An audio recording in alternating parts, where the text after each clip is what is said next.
Halo semuanya, nama saya Desmond Lim, NPM 1941134 dari kelas 4 MMMC. Kali ini kami akan membahas mengenai ekspansi bisnis PT Sanusa Persada Tbk ke negara Filipina sebagai tugas proyek ujian tengah semester mata kuliah komunikasi dan etika bisnis. Hai, perkenalkan nama saya Jessie Valencia, NPM 1941177 dari kelas 4 MMNC, dari kelompok yang beranggotakan Desmond Lim, saya sendiri Jessie Valencia, Novita, dan Wilvi Caroline. Nah, saya akan membahas tentang bab 1 dari topik kami, yaitu ekspansi bisnis PT Sanusa Persada Tbk ke negara Filipina. Nah, yang pertama itu saya akan menceritakan tentang profil dari PT Sanusa Persada. Nah, PT Sanusa Persada itu adalah perusahaan manufaktur yang pertama kali didirikan di Kota Batam, Kepulauan Riau pada 1990 tanggal 1 Juni dan dipimpin oleh Bapak Abidin Hasibuan Fan. Nah, PT Sanusa Persada Tbk juga sudah terdaftar di Bursa Efek Indonesia pada bulan November tahun 2007 dengan kode saham PTSN. Nah, untuk yang latar belakangnya itu dikarenakan persaingan bisnis yang ketat dan terpaksa memaksa setiap pengusaha untuk terus berkembang dan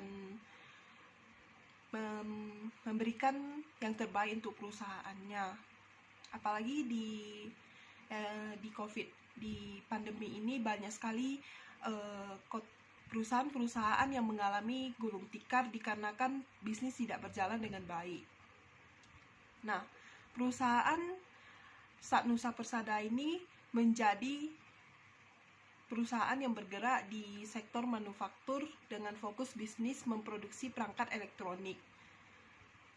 Nah, alasan ekspansi bisnis PT Sanusa Persada ini adalah perkembangan elektronik dan masa depan dengan prospek digital yang semakin dekat.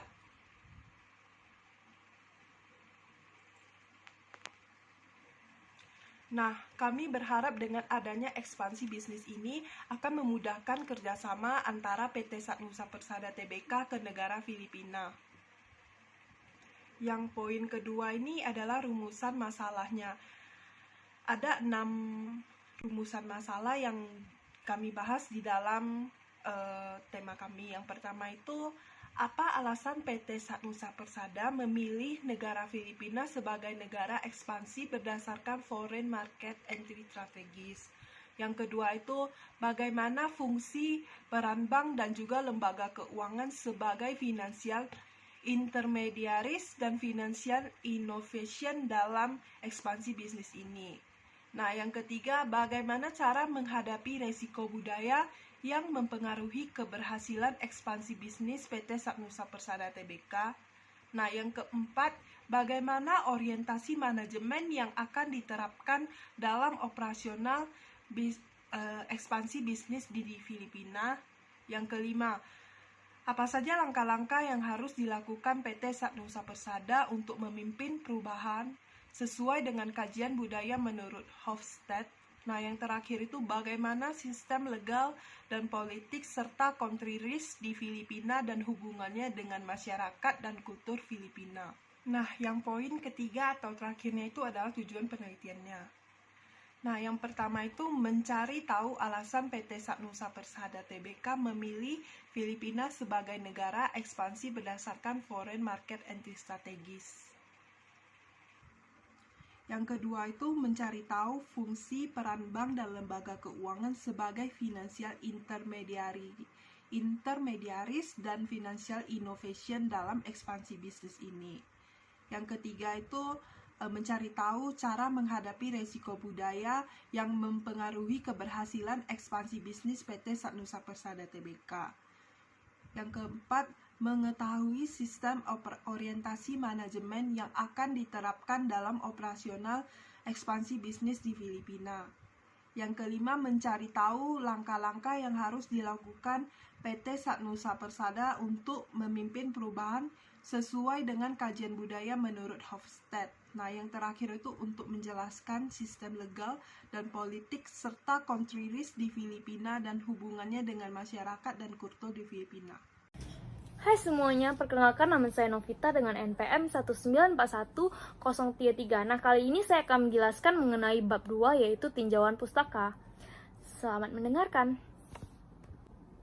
Nah, yang pertama ini ada yang namanya ekspansi. Ekspansi itu apa sih? Nah, di sini ekspansi menurut pengertiannya merupakan suatu tindakan perluasan suatu wilayah, negara. Dalam kali ini kita membahas ekspansi perusahaan, di mana memiliki tujuan untuk mengembangkan bisnis dengan menambah perusahaan baru baik di dalam negeri maupun di luar negeri.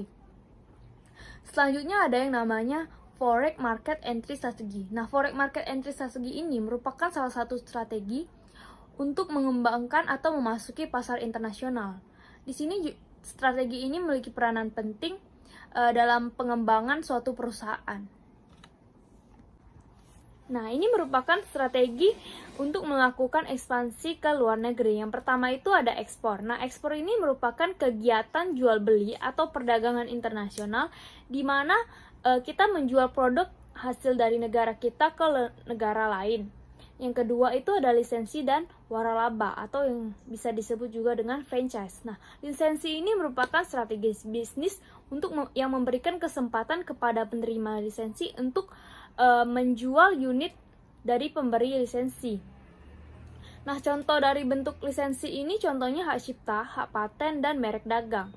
Yang kedua itu franchise. Nah, franchise itu merupakan hampir sama dengan lisensi, yaitu strategi bisnis untuk memberi kesempatan kepada penerima waralaba atau penerima franchise untuk melakukan bisnis yang sama atau bisnis yang mirip yang diberikan oleh pemilik franchise-nya. Contoh dari franchise itu misalnya seperti McD, Burger King, KFC, dan lain-lain. Selanjutnya itu ada yang namanya pembuatan kontrak. Nah, pembuatan kontrak itu merupakan perjanjian secara sah oleh suatu perusahaan, di mana di sini pembuatan kontrak ini dapat menguntungkan perusahaan. Contohnya apabila ada suatu perusahaan yang melakukan ekspansi ke luar negeri. Nah, dia tidak membangun perusahaannya langsung di sana. Jika misalnya pemasaran di negara tersebut tiba-tiba turun atau drop, perusahaan itu tidak mengalami kerugian karena perusahaannya belum dibangun di sana. Nah, selanjutnya itu ada yang namanya joint venture. Nah, joint venture itu merupakan salah satu strategi yang sudah umum digunakan dalam pengembangan usaha di luar negeri, di mana pada joint venture ini, pada strategi joint venture ini memungkinkan perusahaan induk bekerjasama dengan perusahaan lokal di negara tujuannya dalam melakukan kesepakatan. Nah, di sini terjadi kesepakatan antara perusahaan induk dan perusahaan lokal, di mana mereka akan melakukan perjanjian, kesepakatan bersama untuk mencapai tujuan, di mana akan terjadi pembagian kepemilikan dan pengelolaannya. Selanjutnya itu ada yang namanya cross border merger dan acquisition atau akuisisi. Nah, merger ini merupakan salah satu strategi di mana beberapa perusahaan akan digabungkan menjadi satu perusahaan besar. Jadi pangsa pasarnya akan jauh lebih besar. Contohnya perusahaan A, B, dan C akan digabungkan menjadi satu. Nah, mungkin mereka akan buat perusahaan yang jauh lebih besar lagi disebut perusahaan D.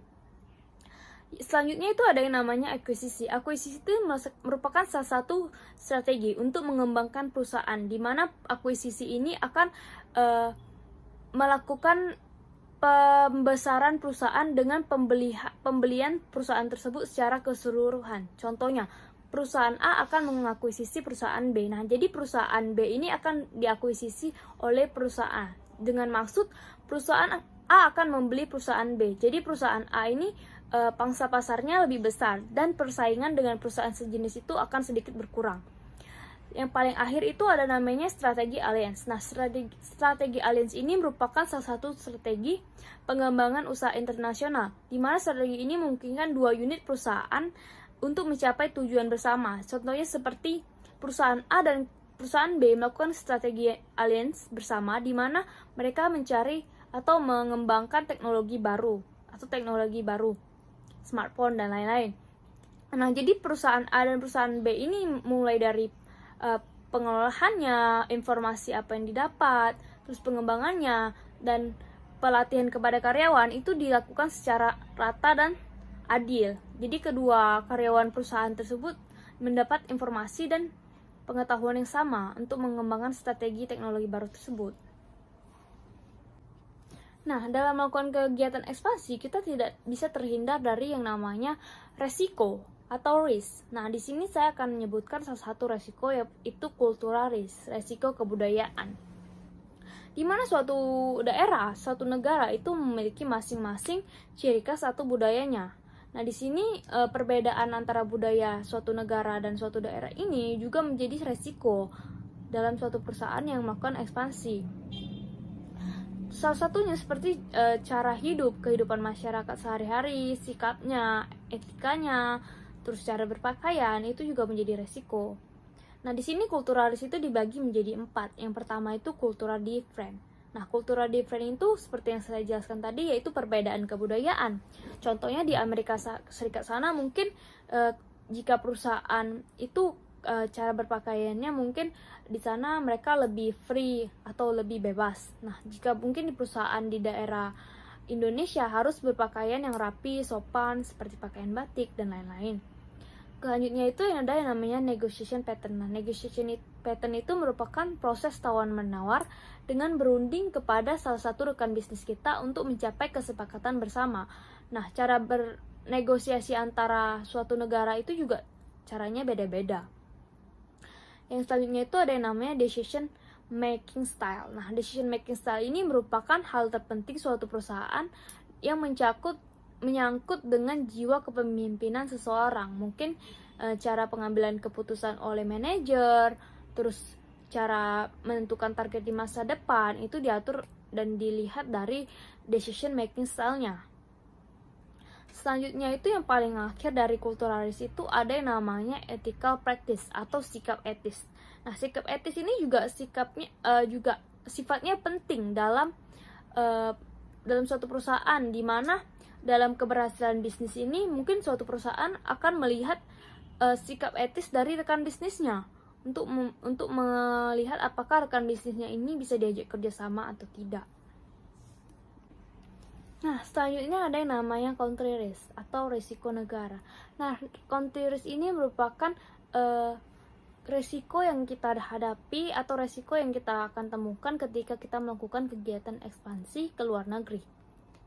Nah, contoh-contoh dari country risk ini misalnya seperti hukum dan regulasi yang tidak mendukung, terus kayak sistem politik di suatu negara tersebut yang tidak stabil, terus permasalahan birokrat, terus ada korupsi dan permasalahan etika, terus ada intervensi dan pemerintah setempat, proteksi atau pembatasan untuk melakukan kegiatan investasi.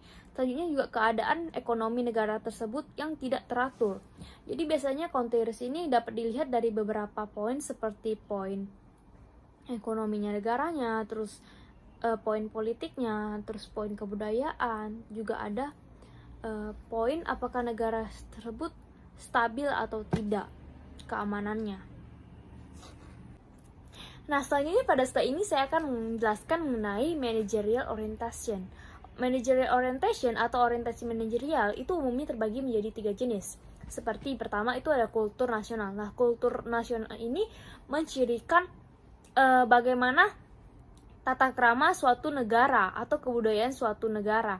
Yang kedua itu ada yang namanya kultur profesional. Nah, kultur profesional ini mencerminkan bagaimana seseorang bertindak layaknya seorang profesional.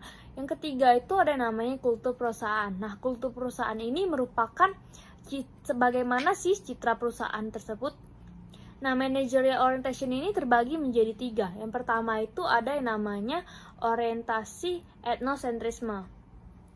Orientasi etnosentrisme ini merupakan bagaimana seseorang mencirikan kultur dari negaranya. Contohnya nih, ada seorang TKI yang bekerja di Amerika Serikat. Nah, dalam kehidupan sehari-harinya dengan dia masih menggunakan budaya Indonesia. Yang kedua itu ada yang namanya orientasi polisentrisme. Nah, orientasi polisentrisme ini kebalikan dari orientasi etnosentrisme, di mana orientasi ini seseorang misalnya yang bekerja di Jepang, dia itu malah menggunakan dan berpikiran menggunakan sudut pandang dari negara tempat dia bekerja. Dia sudah merupakan budaya atau ciri khas dari negaranya. Jadi dalam sudut pandang dan kehidupan sehari-hari, tata krama dan lain, dia menggunakan sudut pandang bagaimana orang Jepang. Nah, yang ketiga ini ada yang namanya orientasi geosentrisme. Nah, orientasi geosentrisme ini sifatnya udah lebih umum dan lebih global, di mana contohnya nih, misalnya ada seseorang yang bekerja di suatu perusahaan luar negeri atau seorang manajer yang akan melakukan ekspansi ke luar negeri. Nah, dalam negosiasi dan hubungan kerjasama, dia akan menggunakan orientasi yang sifatnya global. Jadi dia tidak menggunakan orientasi dari sudut pandang negaranya atau dari sudut pandang negara tersebut. Dia akan berpikiran bebas dan tidak terhubung kepada suatu hal khusus. Nah, kali ini saya akan menjelaskan mengenai bank dan financial intermediate. Menurut Undang-Undang Republik Indonesia pada tahun 1998 nomor 10, bank merupakan suatu himpunan badan usaha yang bertujuan untuk menyalurkan dana dan mengumpulkan dana dari masyarakat. Selain itu, bank bertujuan juga untuk menyalurkan dana kepada masyarakat dalam bentuk pinjaman ataupun kredit. Nah, selanjutnya mengenai financial intermediate. Financial intermediate itu apa sih? Financial intermediate itu merupakan perantara keuangan, merupakan media yang bertujuan untuk menciptakan jalur peminjaman keuangan untuk kegiatan individu ataupun kelompok yang memiliki dana berlebih untuk kegiatan investasi. Nah, selanjutnya ada yang namanya Hofstede Cultural Dimension. Nah, Gert Hofstede merupakan seorang antropologi yang melakukan penelitian terhadap kultur nasional. Nah, dalam penelitiannya ini ditemukan 6 dimensi independen dari kultur nasional di tiap negara. Yang pertama itu ada yang namanya individualisme versus kolektivisme. Nah, dimensi ini menjelaskan kultur nasional yang dibagi menjadi 2 jenis, di mana tingkatan pada seseorang biasanya yang individual dan yang kelompok. Nah, yang di individual ini biasanya seseorang akan lebih fokus terhadap kehidupan diri sendiri atau kehidupan pribadinya, tidak memperhatikan kehidupan sosialnya. Lain halnya dengan individual yang menggunakan sifat atau dimensi kolektisme, di mana seseorang akan hidup berkelompok dan menghargai satu sama lain. Nah, kemudian ada yang namanya jarak kekuasaan. Nah, jarak kekuasaan itu merupakan dimensi yang menjelaskan bagaimana masyarakat menghadapi ketidaksamaan antara jabatan atau posisi dalam masyarakat. Biasanya jarak kekuasaan yang lemah ini akan membuat mereka menjadi kumpulan yang lebih kuat. Lain halnya dengan masyarakat dengan jarak kekuasaan yang tinggi, di mana cenderung memiliki pandangan yang gap atau yang cukup jauh dan tidak seimbang.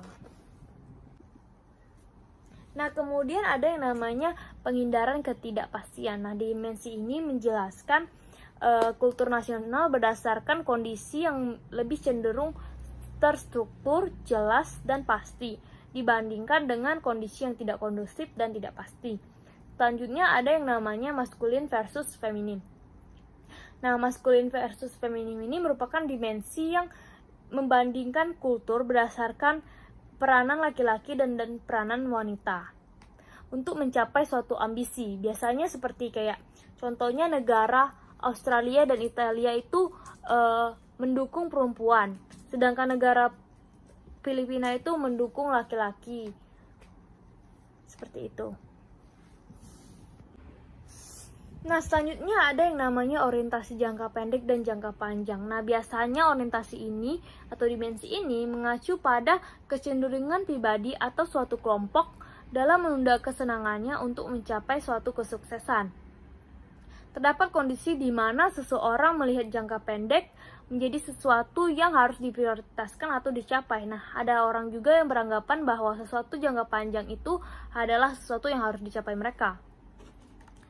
Selanjutnya ada yang namanya indulgensi versus pengekangan. Nah, dimensi ini menguji sejauh mana seseorang mengendalikan keinginan dan impuls mereka dalam kehidupan.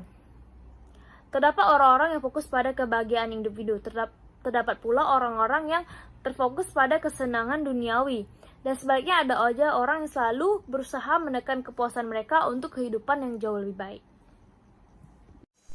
Analisa dan pembahasan bab 3.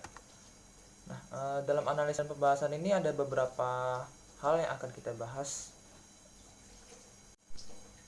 Yang pertama adalah pemilihan perusahaan.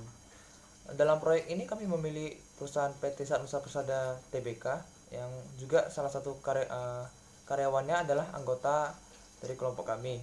Alasan pemilihan PT Sanusa ini adalah karena perusahaan ini sudah berdiri cukup lama, sejak 1 Juni tahun 1990 di Batam, dan sepak terjang perusahaan ini juga sudah teruji dan dikenal oleh masyarakat cukup lama.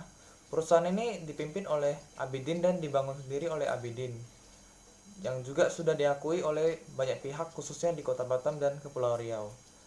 Nah, perusahaan ini juga telah terdaftar di Bursa Efek Indonesia (BEI) sejak tahun 2007, dan sahamnya juga telah diperdagangkan di Bursa Efek Indonesia.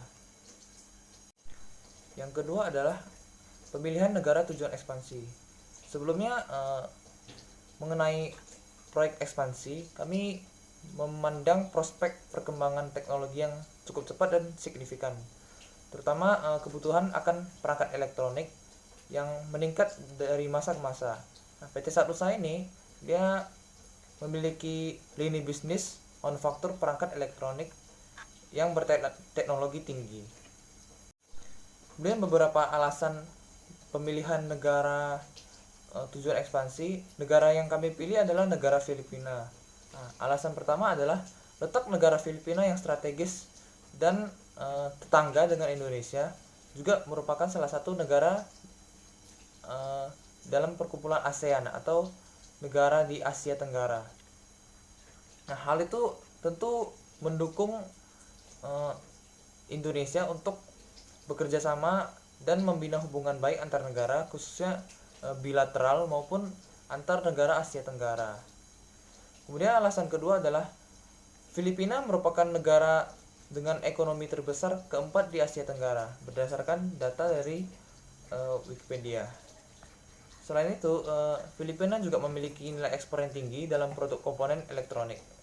Hal tersebut juga sejalan dengan PT Sanusa yang juga bekerja dan berbisnis di lini sektor elektronik. Kemudian yang ketiga adalah nilai ekspor yang tinggi dalam produk komponen elektronik. Filipina memiliki nilai ekspor yang tinggi dalam produk komponen elektronik dan menjadi pendukung PT Sanusa untuk menjalankan bisnis di negara Filipina. Kemudian yang keempat adalah ketenaga kerjaan dan kesetaraan gender yang baik dan dapat diapresiasi. Nah, ketenaga kerjaan di Filipina cukup baik dan tidak begitu mendapatkan masalah, serta masalah kesetaraan gender yang baik dan terkendali. Hal itu menjadi pendukung kami untuk melakukan ekspansi ke Filipina. Kemudian yang kelima adalah tingkat inflasi yang terjaga. Nah, tingkat inflasi di Filipina tergolong kecil dan terjaga. Berdasarkan data mengenai pertumbuhan ekonomi di ASEAN, ditunjukkan bahwa negara-negara seperti Indonesia, Malaysia, Filipina, dan Thailand memiliki tingkat inflasi yang cukup rendah dan tidak berpengaruh dengan pertumbuhan ekonomi. Kemudian yang terakhir adalah masalah gaji karyawan yang tidak terlalu mahal. Berdasarkan data juga, upah minimum karyawan di Filipina adalah sebesar 537 peso per hari atau sekitar Rp159.156. Dan jika dikalkulasikan dengan asumsi 26 hari kerja 1 bulan, didapatkan sekitar Rp4.060.134. Nah, hal itu tidak jauh beda dengan upah minimum kota yang ada di Kota Batam khususnya sebesar Rp4.150.930. Dan hal ini juga menjadi pendukung karena cukup lebih murah dibanding Kota Batam dan tidak dapat memberatkan perusahaan. Kemudian pembahasan mengenai foreign market entry strategies. Nah, foreign market entry strategies yang kami pilih untuk menjalankan ekspansi bisnis ke Filipina adalah dengan joint venture. Nah, alasan pendukung penggunaan joint venture sebagai metode atau strategi ekspansi kami adalah karena dikuatkan dengan pernyataan bahwa foreign direct investment merupakan langkah yang paling banyak diambil oleh perusahaan di berbagai negara untuk melakukan ekspansi atau melebarkan sayap usahanya ke luar negeri. Dan joint venture juga umumnya cocok untuk bisnis jangka panjang. Nah, strategi tersebut digunakan dengan mempertimbangkan kemudahan bisnis di pasar yang belum sepenuhnya dikuasai oleh PT Sanusa karena kita berada di Indonesia dan akan menjalankan bisnis di luar negeri yang belum kita jamah, dan juga memanfaatkan pihak tuan rumah yang sudah memiliki pengetahuan dan keterampilan serta memiliki channel-channel di Filipina, juga memahami mengenai regulasi dan berbagai hal untuk pendukung bisnis. Kemudian aturan ketat yang dimiliki Filipina juga menjadi pendukung kami untuk melakukan strategi joint venture. Karena di Filipina orang asing tidak boleh memiliki kepemilikan sebuah perusahaan di Filipina lebih dari 40%. Jadi sebagai pihak Indonesia kita hanya bisa memiliki sebesar maksimal 40% dari kepemilikan usaha di Filipina, dan sisanya harus dimiliki oleh warga Filipina. Nah, hal ini juga kami memilih untuk melakukan joint venture, dan sistemnya adalah kami menjadi pemegang saham utama dengan porsi saham 40%, dan porsi-porsi lainnya akan dimiliki oleh perusahaan-perusahaan gabungan lainnya seperti PT perusahaan Zilog Electronic Philippines yang akan kami ajukan kerjasama. Nah, dalam hal ini kami akan bekerja sama dengan Zilog Electronic Philippines yang sudah berdiri sejak tahun 1974 di negara Filipina dan memiliki lini bisnis di produksi komponen elektronik serta komponen aktif perangkat elektronik. Nah, hal itu juga menjadi pendukung kerjasama bisnis ini. Nah, dalam realisasinya kami akan melakukan pendekatan terlebih dahulu dengan perusahaan ini, kemudian melakukan tanda tangan kerjasama kontrak atau nota kesepahaman mengenai kesepakatan bisnis. Kemudian hal selanjutnya kami akan memilih lokasi untuk berdirinya pabrik usaha industri kami.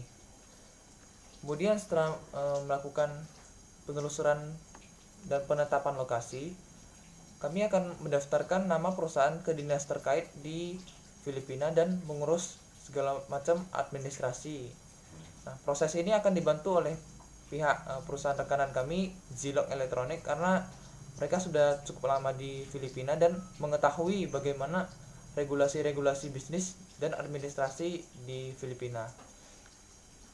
Nah, setelah pabrik dan legalitas perusahaan serta administrasi terselesaikan, maka kami akan sebagai perusahaan baru akan mengoperasikan perusahaan. Nah, pengoperasian usaha akan dimulai dari pembelian mesin-mesin produksi dan pencarian tenaga kerja. Nah, untuk tenaga kerja kami tentu mendukung tenaga kerja dari Indonesia. Nah, karena kami melakukan joint venture dan kerjasama bisnis dengan Filipina, untuk tenaga kerja kami akan mengupayakan sebagaimana mungkin menggunakan tenaga kerja dari Indonesia sebanyak separuh dari total tenaga kerja yang akan dibutuhkan di perusahaan ini. Nah, setelah semuanya selesai, kami akan mulai launching dan menjalankan operasional bisnis. Di masa depannya diharapkan perusahaan ini dapat berjalan dengan baik dan kerjasama yang erat akan tetap berlanjut.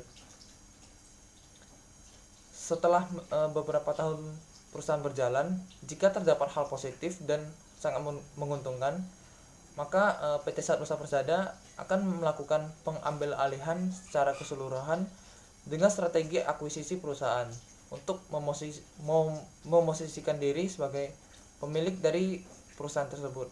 Namun hal yang berbanding terbalik, jika realitanya tidak berjalan dengan baik dan mengalami kerugian, maka kami akan bertindak untuk memutuskan penghentian kerjasama dan operasional karena hal ini akan merugikan perusahaan. Kemudian dari finansial perusahaan, nah perusahaan joint venture ini akan berjalan dengan kepemilikan saham PT Saat Nusa sebesar 40% dan PT Saat Nusa Persada akan menjadi pemegang saham mayoritas serta pemegang saham pengendali perusahaan. Nah, oleh sebab itu PT Saat Nusa Persada memiliki tanggung jawab finansial yang besar untuk menghidupkan perusahaan. Berdasarkan landasan teori yang didapatkan tim penulis, didapatkan bahwa terdapat beberapa financial intermediates. Nah, dalam realisasinya kami akan mendapatkan pendanaan dari penerbitan obligasi yang tercatat di PT Saat Nusa Persada di Bursa Efek Indonesia dengan kode perusahaan PTSN, dan penerbitan obligasi ini akan kami tawarkan dengan jangka waktu 10 tahun dan bunga sebesar 4,5% yang dibayarkan secara tahunan. Nah, penerbitan obligasi dan pembiayaan dengan pasar modal ini akan diutamakan karena cukup mudah dalam penerapannya dan pengembaliannya. Bunga yang dibayarkan oleh kami PT Saat Nusa juga tidak begitu besar dan jangka waktu yang cukup panjang selama 10 tahun akan memudahkan perusahaan untuk membayarkan obligasinya. Kemudian perencanaan kedua yang akan kami siapkan juga dengan menggunakan bank sebagai sumber pendanaan kami. Metode yang akan kami lakukan adalah menggunakan bank sebagai media peminjam dana, dan realitasnya kami akan meminjam dana kepada Bank Nasional di Filipina. Namun pinjaman kepada bank untuk pembangunan sebuah perusahaan akan menjadi beban yang besar bagi perusahaan. Nah, perusahaan akan mencoba untuk bargaining dan bernegosiasi kepada pihak bank di Filipina untuk mendapatkan pinjaman yang dengan dana cukup besar serta bunga pinjaman yang cukup kecil. Serta bagaimana kami mengkondisikan metode pembayaran atau cicilan dengan jangka waktu yang panjang. Kemudian bank sebagai salah satu financial intermediates, yang artinya sebagai perantara keuangan. Kesempatan ini akan kami gunakan sebagai media pendanaan kegiatan perusahaan. Perusahaan akan menganalisis terlebih dahulu bank-bank yang memiliki dana yang cukup besar dan memadai untuk pembangunan perusahaan, serta memberikan pinjaman dengan bunga yang cukup kecil.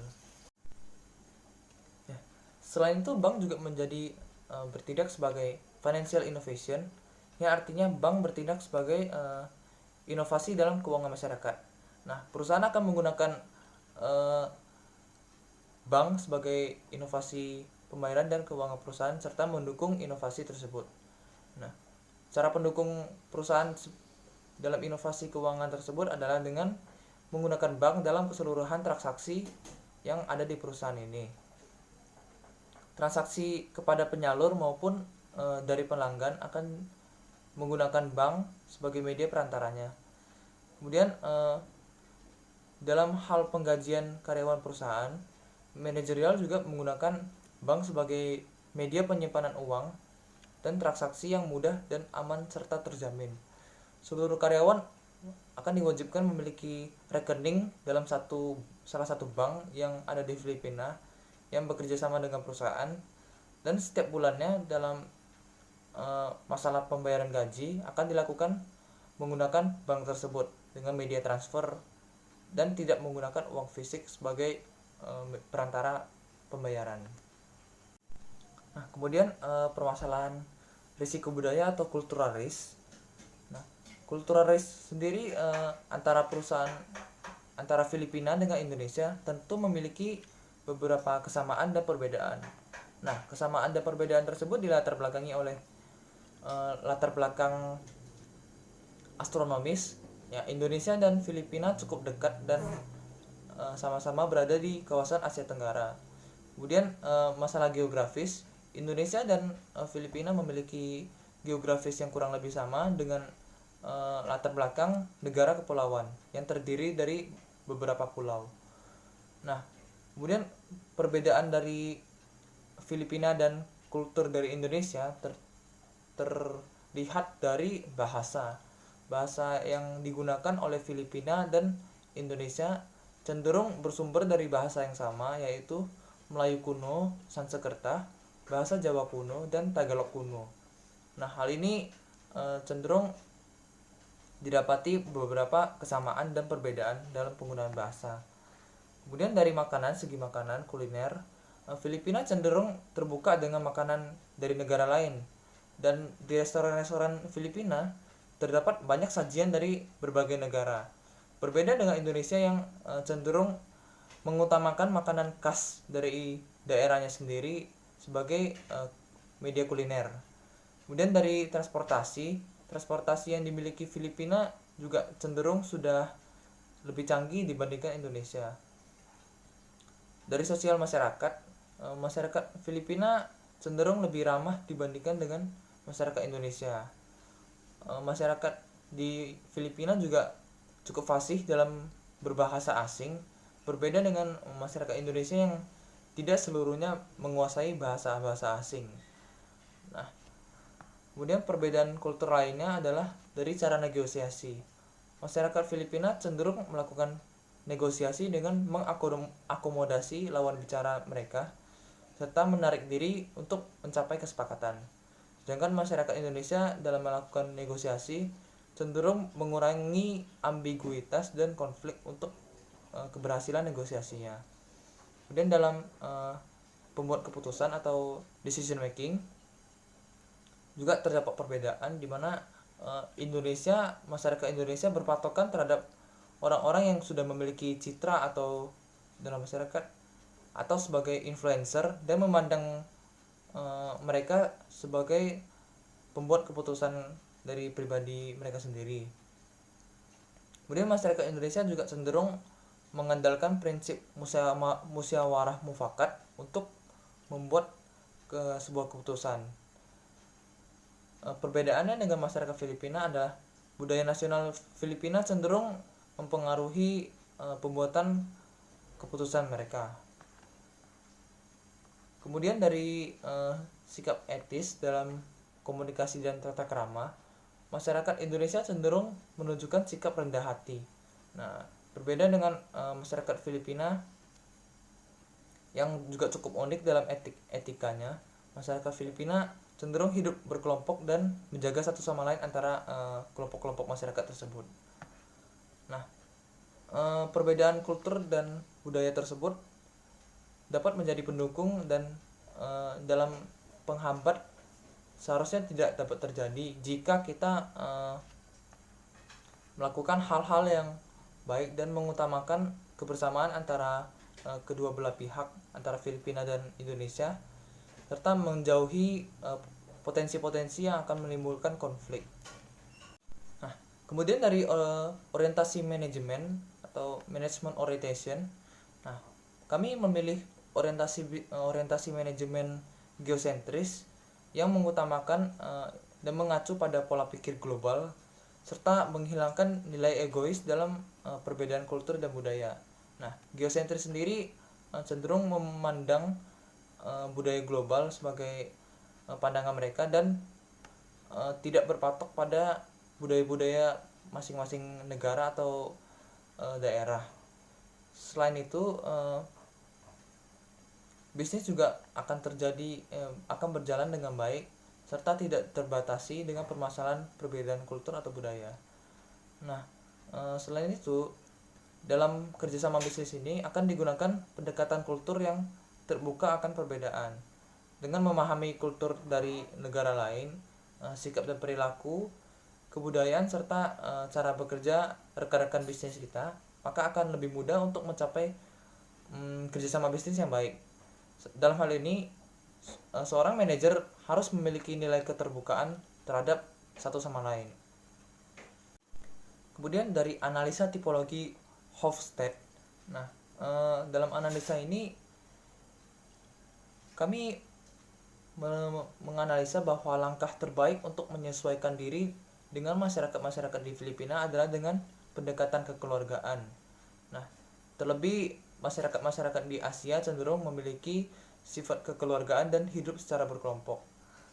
Selain itu, dengan membawa rasa rendah hati dan mengecilkan jarak vertikal antara pemegang jabatan dengan karyawan juga menjadi salah satu langkah untuk menciptakan iklim kerja yang baik.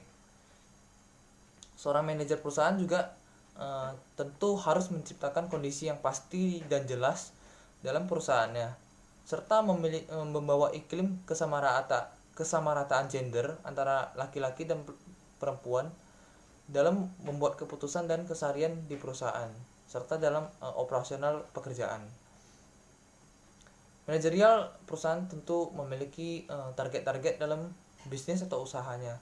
Nah, target yang akan kami ambil cenderung bersifat jangka panjang dan harus dicapai dengan proses-proses yang baik. Seorang manajer juga dalam operasional ini tidak boleh terlalu menuntut dalam pekerjaannya, namun harus tegas dan jelas dalam membuat target pencapaian di perusahaan. Beberapa hal ini akan kami lakukan untuk menciptakan kondisi lingkungan kerja yang baik dan sesuai dengan tipologi dari Hofstede.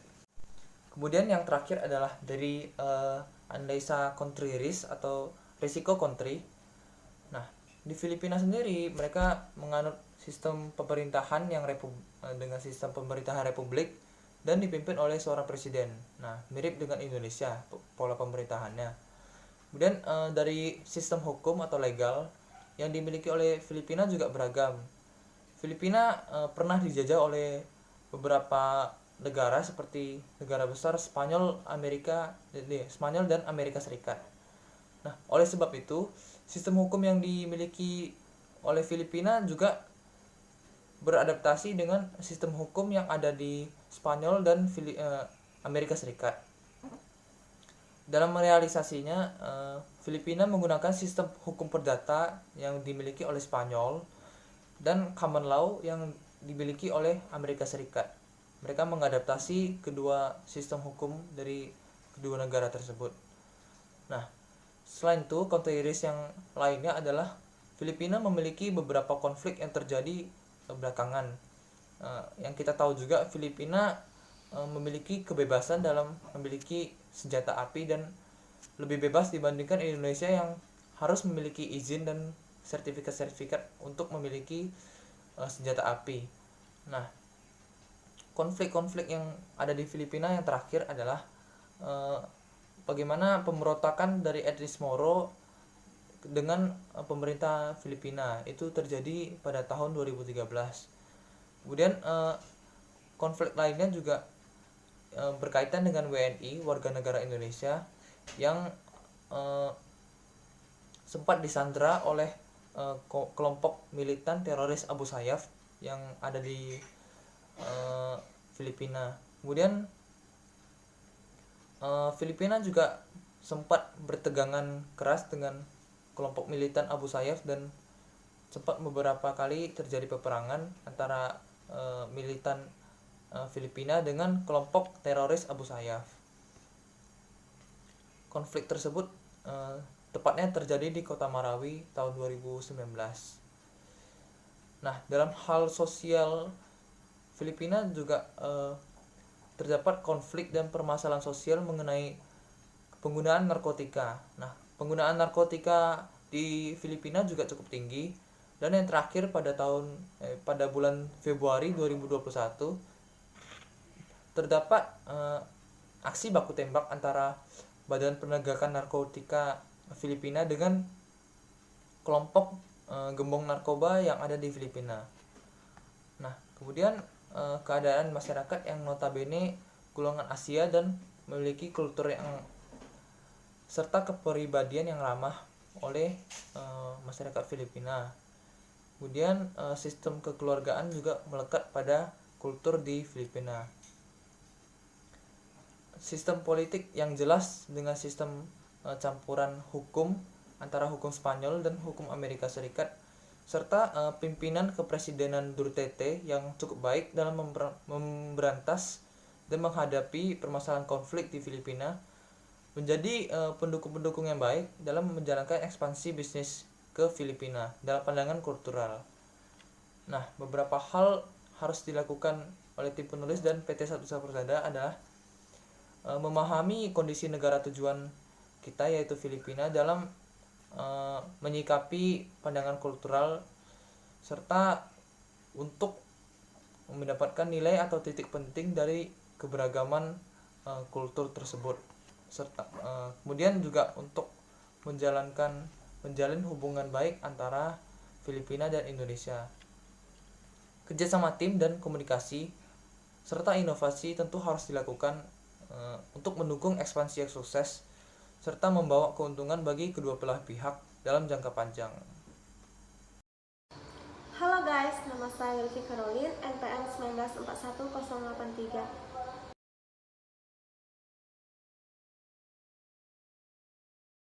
Kami memilih perusahaan PT Sanusa Persada Tbk untuk melakukan ekspansi bisnis di Filipina, lebih tepatnya di kota Manila.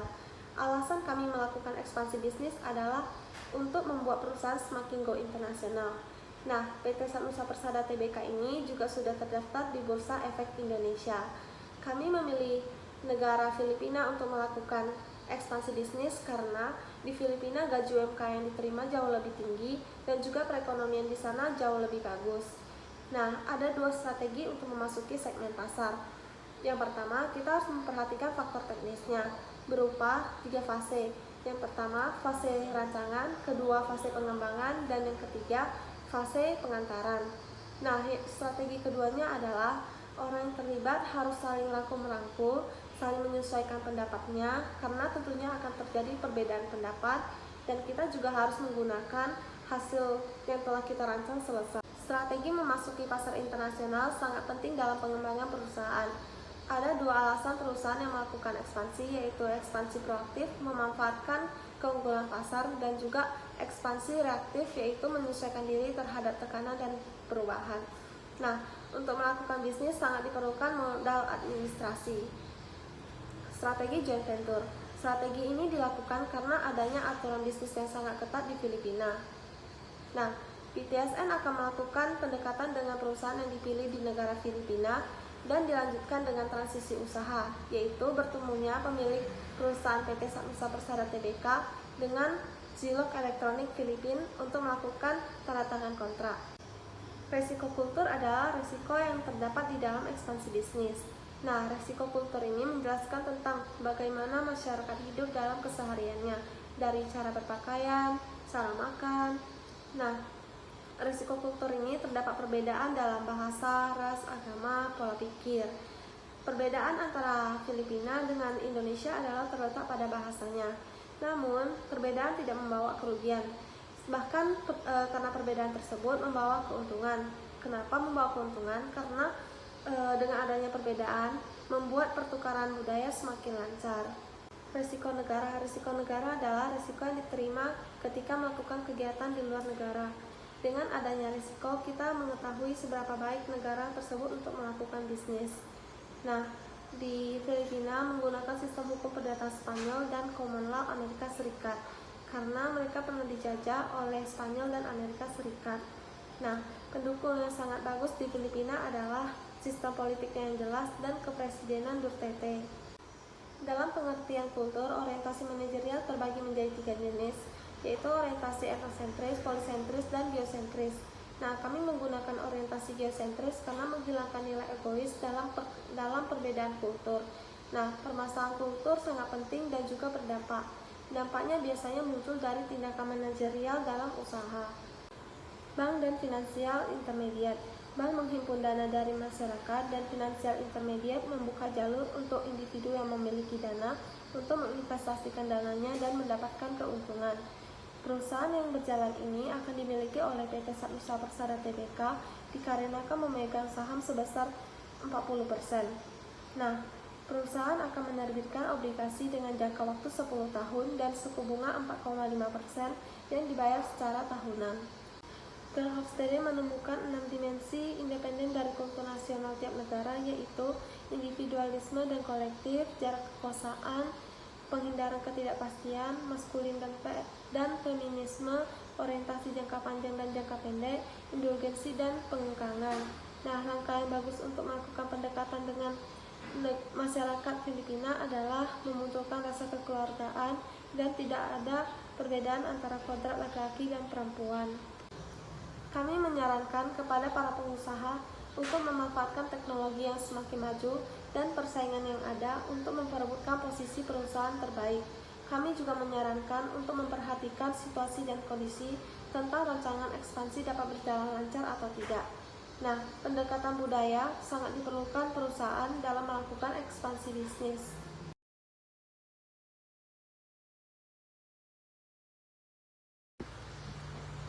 Sekian hasil presentasi dari kelompok kami. Mohon maaf jika ada kesalahan.